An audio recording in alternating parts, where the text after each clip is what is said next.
Hello, good people of Saints worldwide. You're welcome to Moments of Inspiration, your favorite program about church music in general, especially psalms, hymns, spiritual songs, with much exploration into the background, analysis, and history of psalms, hymns, and occasionally anthems. Your favorite program about church music with interviews from time to time of major personalities in church music, choristers, choir masters and directors, including of children's choirs, clergymen, band masters, all manner of musical personalities.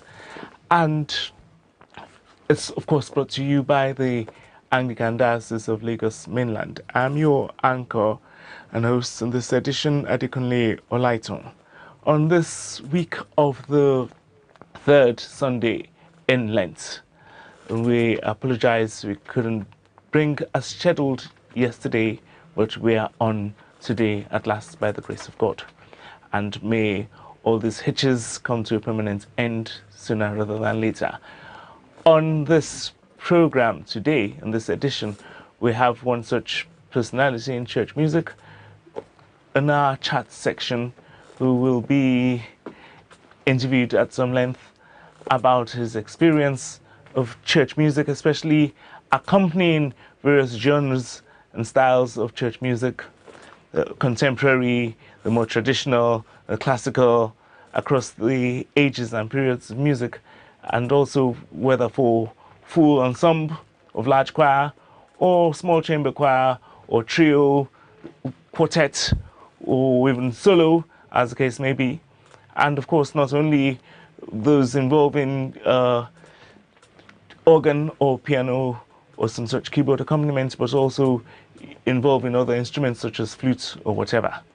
It'll be an interesting, lively discussion, as you will witness. And our interviewee on this episode is none other than Mr. Femi Adiniro, who is the organist at Bishop Adilakun Howell's Memorial Church, and of course has had much experience both previously and also currently freelancing around about the place, accompanying even those being examined, those giving recitals, and so on and so forth. And he will speak about his knowledge of hymns and anthems and such. Enjoy.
Hello, Femi. You've already been introduced, but you can say a few further words about yourself, especially about your influences and influences, your major inspiration, how long you've been doing this, and your preferences also of hymns, etc.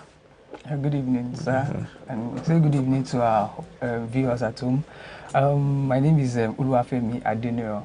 I'm an organist. I'm presently at Bishop Lagos Memorial Anglican Church here in Surulere. I've been playing for over 2 decades now. I started when I was a veteran. So I started as a choir boy, also in an Anglican church, though not in this diocese. And growing up singing hymns is very a passionate thing for me, because I started, just like I said, as a young boy, and then I sang in the choir as a treble boy. How old were you? I was just around, I think, 10. Wow. 10, yeah. So the interesting thing, my father took me to the choir.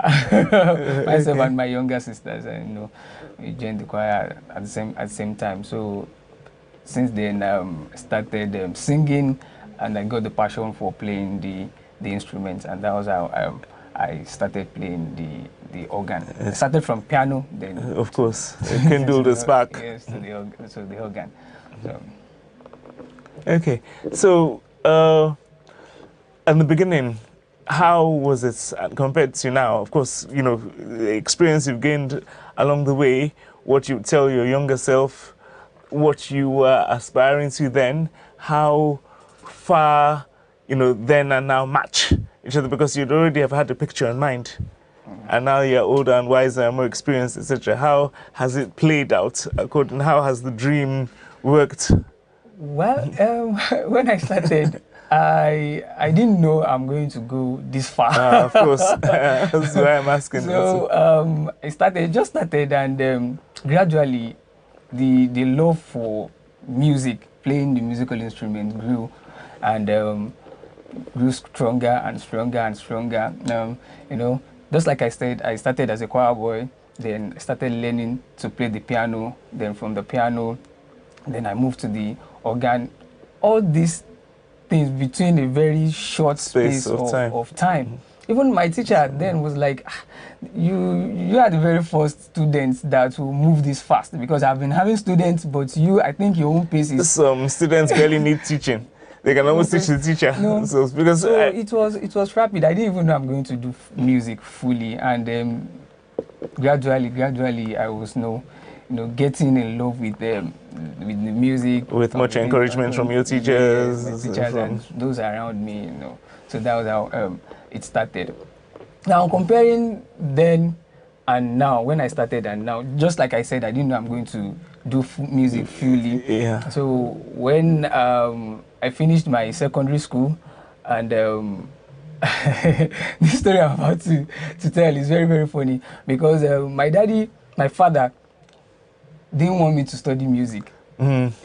He showed me the path, but then he didn't know what it started. Exactly, he didn't know how fall in love with it. It was like, out of all the courses, is it music that you want to do? And at that time, shall we say, typically Nigerian parents. At that time, I was young me, and I didn't even know how to convince him that, okay, this is what I wanted, and this is what I want to do. So it was very tough. I said, okay, no problem. I'll do your will. I'll do your will. So I got admission into the Lagos State Polytechnic to study business admin. While I was studying that, I was doing my music. Of course. So when I finished, first I finished with a very good grade, an upper credit. I finished with, but you were not satisfied. I wasn't satisfied. I wasn't expected. satisfied. I wasn't very satisfied. expected. But even right before my OND, I've been an organist I've been playing, and I've been in a little way. I've been sorting my home bills. Of course, so it has been paying the bills. Yeah, so he saw this, and it was like, I think that was when the conviction came in. So actually, you can make an actual living. So that was when I now got the support from him. Okay, so you can just go ahead and do. So after my wedding, I didn't even bother to go for my HND. I just switched to music fully, and here I am. At last. Well done. I was saying that some students hardly need teaching. Every teacher knows that in as much as you teach, you nurture, you encourage, you discipline, so to speak, because there's much discipline involved and long training and all that. You learn as much or almost as much from the pupil or student as you are teaching. And you're both learning, because as you're teaching, you're learning more. Those who teach you, you have to know it thoroughly, and you know it all the more as you teach. And that is, what the better pupil picks up quickly like a sponge as well. So to the extent that there's a healthy interaction between teacher and pupil. And the teacher can already see that, then there are all manner of pupils, those barely interested, whom you still have to teach. Those who are highly interested and also highly talented. Those who are talented, very talented, but don't know what they're about. Without focus. And then it helps you, it teaches you that talent by itself is never enough. It must be discipline along with it. And of course, if you are interested and without any particular talent, you quickly get discouraged, and it's not sustainable. You see, this music of a thing, one passion, you have to be passionate about it, because when the passion is not there, then even the willingness to learn won't be there as well. Then, just like you said, some people actually have the talent, but then they still need to be guided. Yes, the focus. They still need to be guided. They still need to be, okay, this is tutored. No, this is the path you should take. Okay, this is how you should do it. This is how not you should do it, and like that, so they won't get discouraged, or they won't get tired or burnt out soon along the line. So, and another thing I would like to say, it also depends on your teacher. Do you understand? So if you have a very much good, yes, if you have a very good teacher, we'll be able to, apart from teaching, we'll be able to put you through. I didn't understand that. We'll be able to put you through, tell you, it's not only about teaching, you teach morals as well. That's exactly this is that discipline aspect. Exactly. As a musician, nurturing your gifts, stirring up what is in you. As a musician, you have to do this, you have to do this, you don't have to do this, and like that. So I think so it depends on the teacher. You don't wait to learn from your mistakes. You can also learn from other mistakes. You don't have to learn the hard way. Yes, so that's it.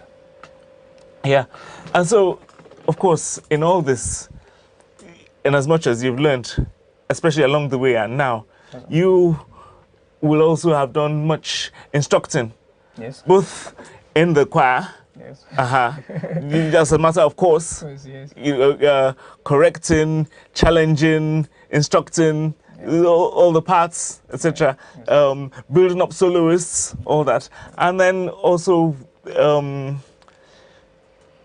bringing up the next generation. I know you're still young and all that, but you don't have to wait until you are full of gray hairs before you think about, there must be a constant succession.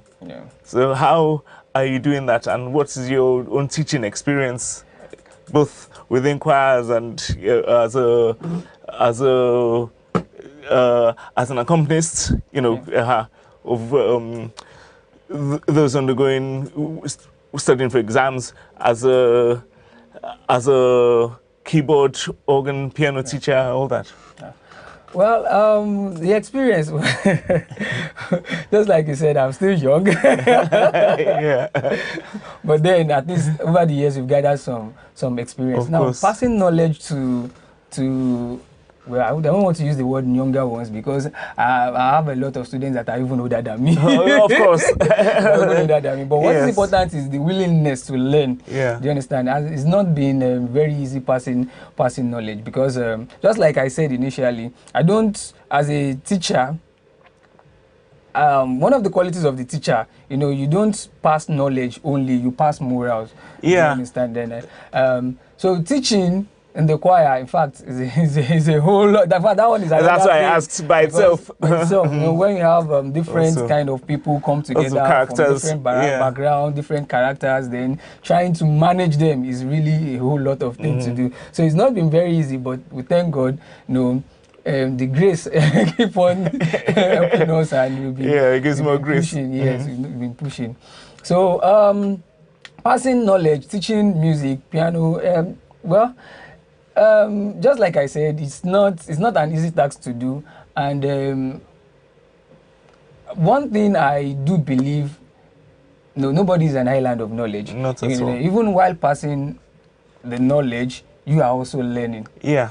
We are also learning because I have a whole lot of students. You have to be open. Exactly, I have a whole lot of students. I prepare them for music theory exams and Yeah, practical, exactly. Some just ask a question like, okay, Mr. Femi, okay, what about, I heard about this, I heard about that. Okay, what about it? Even me, sometimes that I've not even heard about it myself. Yeah. But don't worry, let's make research together. Yeah, exactly. Then we both can learn. Because you're Okay, so learning go and make your constantly. research. Let me make my own research so we we'll can discuss it together. Then we'll learn. So teaching music, just like I said, it's fun for me. Then it's not. I said it earlier. Nobody's an island of knowledge. So when I teach, I also learn from my students. So that's just it. Yeah, and talking about hymns and anthems, and psalms in particular, let's start with the easy. What are your favorites? What are those evergreens, so to speak, the ones that play in your mind, the ones that, even while asleep, etc. Because we all have a soundtrack. Can I say I have a favorite now? Well, then may not be necessarily one, but there'll be a range of your. I don't know. So far, it's music, choral music. And if it's not, one particular piece, it'd be, I'm sure that the styles that you favor over others. Okay. Certainly. I think I love Baroque music. I think I love Baroque Very music. sweet. Yes, I think I love the likes of especially Handel. But especially Handel. He composed a lot of oratorios. Handel was like always so sweet. Yes. I think I love as in sweet, hardly sour. Yeah. Bach is a little more sour. Yes. So we hear these things, you can taste it. I love Baroque music. I love Baroque music. Purcell, another sweet one. We have other composers, good composers, but I don't know. But that period, Baroque, and especially Handel, Yes. Talk about the Messiah, the Alleluia chorus from the Messiah. Yeah, so that's one of your favorite periods, certainly. And other oratorios, Israel in Egypt, Judas Maccabeus, I think I love the operas, Semele, yes, and likes of which other ones now? I can't even remember.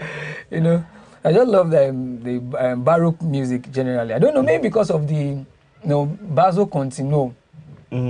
Do you understand? Because of the basso continuo, there's this pattern. Before the Baroque period, we have the Renaissance period. And during that period, we only have the melody line being sung with the thin figured bass and such. There's not even skeletal. Yes, it's not even figured bass then. It's just melody yeah, line. The origins. The accompaniment you get is still the same melody line that you're hearing from the voice, and there is no tonal center like that because what they used then was modes. Yes, much more modal. Ionian. All the Aeolian, Dorian. Like it was more modal than tonal. Yes. And it was just the bare beginnings of counterpoint. Exactly. Then coming to the Baroque period now, I have the basso continuo from the bass, and then you have figured bass. Yeah. Then that make harmonize the melody And you had such styles as the passacaglia, the ostinato, so it makes it interesting. Like, so. And of course fugue. Fugue, the exactly. master of them, fugato and fugue, yes, and stretto fugue. Yeah, fugue, no. Such as you have thoroughly exemplified in the Messiah. Yes. This thou shalt dash them in in pieces, and then the one I'm trying to remember is that's setting of Psalm 2. In Messiah. Yeah. There are a lot of works that it's the statue of fugue. Yes, there are a lot of works there that maybe like for what's it now? All will like sheep. Yeah. Yeah. So you know, let all the angels of God. So many. A lot of songs. Fugues and fugatos. And everything like that. So I think I love Baroque music more. The vocal part and the instrumental part. How about classical and masters such as Mozart? Mozart, yes. That's another. One. In and his Requiem. Yes, yes. That's another style entirely. So there is. We have different styles, just like I've said, and there in each period have its own unique style. Yes. That it gives. For example, we've talked about Baroque, and the classical period. We talk about the accompaniment in the classical period is more defined compared to the much more independence of compared to the Baroque. Yeah. Then use of the Abati bass in the piano accompaniment, strong. So and you have different styles and for different periods. So each period has its own uniqueness, that makes it different from other periods. Yes. It's much more of a joy to play, I'm sure, than the modern and postmodern and all that. So the modern of today is still much more acceptable.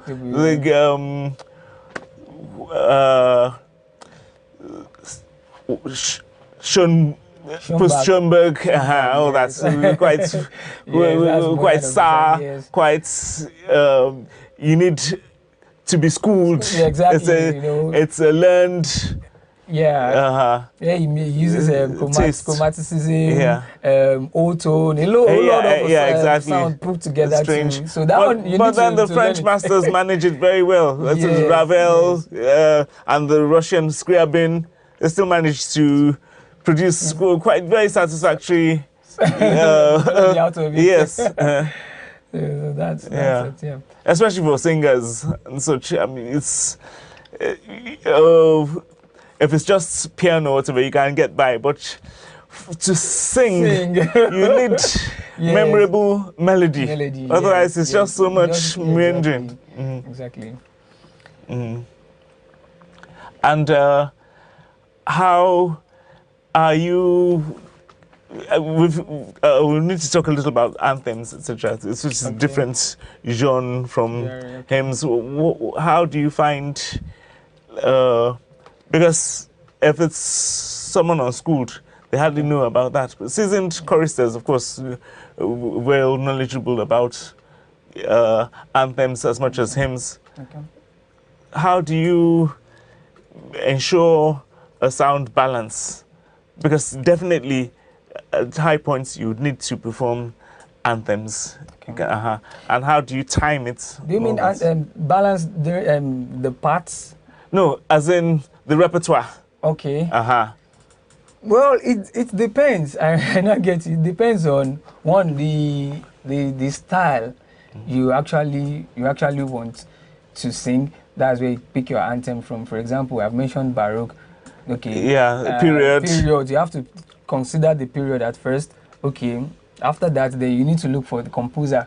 Okay, which work are you looking to sing? And as whether it's the bell anthem per se, for example. I need to say this. You need to be very careful in picking anthems to the church, because not anthems can be sung inside the church.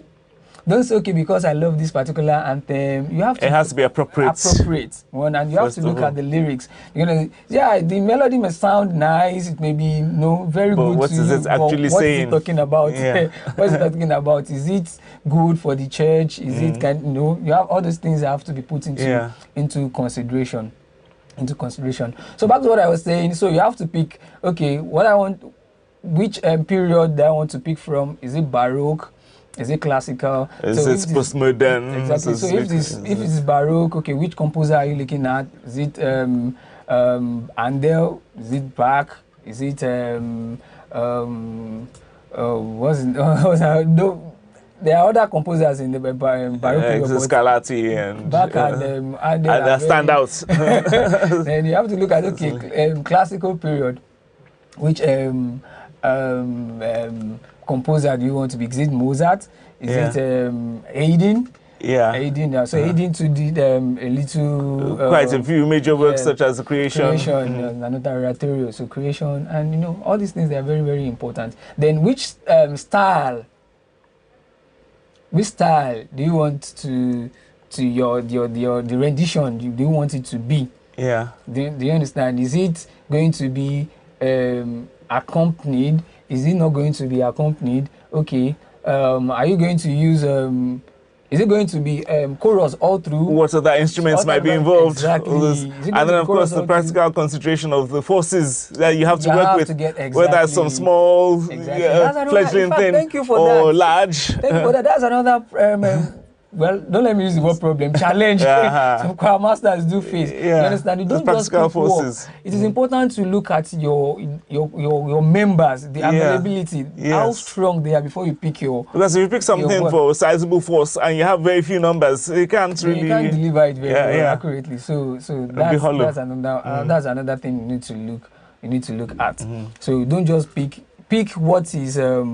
what is good for your choir. Manageable for your choir. And of course, as a director, you already know the strength of your choir. So don't give them what is above what will discourage and deter them. Give them what you can scaffold them up. If you are stretching them above them and they get tired easily, so you won't get them delivered. You get them delivered. So get them something within their level that they'll be able to cope with. Then with that, maybe gradually as time goes on, you can educate them. Exactly. But then again, you have to be careful not to pander to to the lowest denominator, and just give them easy stuff that or just singable melodies alone. Of course, the melodies should be singable, but it's not. You should give them something that's challenges them enough that grows their musical knowledge, that expands their repertoire, to be able to educate their taste. Exactly. So that one too is there, because as a chorister, because I said I started as a choir boy. Because I remember when you started, then there are so many songs. One of these songs I sang then. In fact, the first day I joined, I still remember up to today. Oh, that's what's memorable. Do you understand? So, and I've come to learn that at every rehearsal, make sure that your choristers have a new thing to learn, to take home. Maybe a simple melody line. It may be another tune entirely that they've not heard before. Just make sure that ring in their minds. Let them just make sure that they've learned, something new, not what they've been singing. Exactly, not the same. Because I remember also in my early choir days in King's College, especially Christmas carol services. So I really used to enjoy that, and I'd go around the house singing the carols and all that. Mary's Little Boy Child. That's when I first learned the Jester Heston Negro spiritual arrangements. Christmas in the Tropics. So there are a lot of works there. So you just have to pick accordingly, and according to, just like what you've said, according to the strength of your choir. Don't pick something above them, and don't pick something too low for them, because they'll still get bored. They'll be like they are not learning. So just make sure you give them something that they'll be able to learn from, and look forward to more of that. More. That's it. And that's why when you grill them and drill them, they wouldn't easily throw in the towel. Exactly. Because many times you have to say again and again and again. So I remember my days of directing. Also, I mean, again, yes. And then when you find a particular section tricky. If necessary, do it 10 times. 10 times, yeah. So satisfaction. you get, you get if there's that nothing else you do time. at that practice, you do it until satisfaction. So that's it. That's it. Music is really interesting. Really interesting. Yeah. And what advice would you have to different categories, to fledgling accompanists, to choristers, beyond just choristers, to soloists? Because in this choir BAM, for example, there's quite a few promising soloists. Yeah. Well, I want to encourage directors of music out there to, apart from teaching the choir generally, try to pick talent. Exactly. There are one or two people that are exceptionally good. Recording quality. Yes, you identify them. There is always one or two. Do you understand? They all can't be the same. There's always one or two. Some of them may not be musically trained like that. May not be. They just have the natural. They just have that natural. Then just gradually, invite them and train them to take solo. You can build them up. Exactly, gradually. So before you know it, they just, we have them here. We have a lot of them. Yeah, here. I know. Some we are even building up in playing different as well. Yes. instruments. Because we know it will help them. It will help their oral skills. It will be more independent. Yes. This is the sound on the piano, and this is how it will sound. Yes. So it helps. One helps the other. Yeah, their musical knowledge like that. So for music directors, please. Try and encourage choristers. I know some are lazy. Yeah. Some are very They have lazy. like 2 or 3 that they depend on. In fact, they'll give you 1,001 reasons why they won't do that thing. Yeah. But just try as much as possible to encourage them. I know some are lazy, but not all are lazy. No. Out of 10, at least you see 1 or 2 that are interested. Building up. Try and encourage them and tutor them properly. Singing songs, direction, solos, direct them, and put them on the path they need to be and they need to follow. Yeah, because in line with that, there are like 2 or 3 directors and choirs of men that really stand out. As I'll mention one of them, which is very well known. I'm sure you know industry very well. She's just a major force. It's actually good to train up choristers, because when you sit down and you've seen how far you've gone, even when you are not there. When you are not there, you see choristers, they are rehearsing on their own, they are getting things done on their own, even when you are not there. So it makes your work as a director even more easier. You understand? Because you already teach them, the act of singing, how to sight read, or how to sight sing. So it makes if your choristers can sight sing, in fact, as a director, you cut out so much like time. 70% of your work is done already. Yeah. Instead of teaching them, by rote, this is so, or this is me, or this is pick it up and read, and all you need to do is polish. Just polish and get your balancing. That's just what you need. You understand? Not having to teach them do re mi fa so. But some directors would rather do that. They say, instead of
hymns as well. This has just been a talk edition, which we trust that you've thoroughly enjoyed. Have an excellent week.